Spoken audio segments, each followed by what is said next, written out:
Wow, sabaw tayo guys ng aninikad at ito guys, kinhason guys. Ay, nilagyan ko ng flower blossom.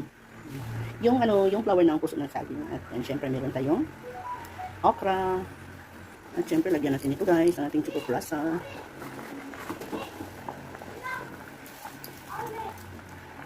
Tapos lagyan natin ng sesame oil. Ayan. Bango niya guys.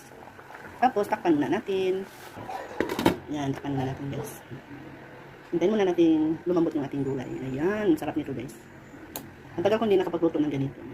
So guys, maya-maya ay kain na naman. So ayan guys, luto na guys ang ating sabaw na seafood. At magsubba.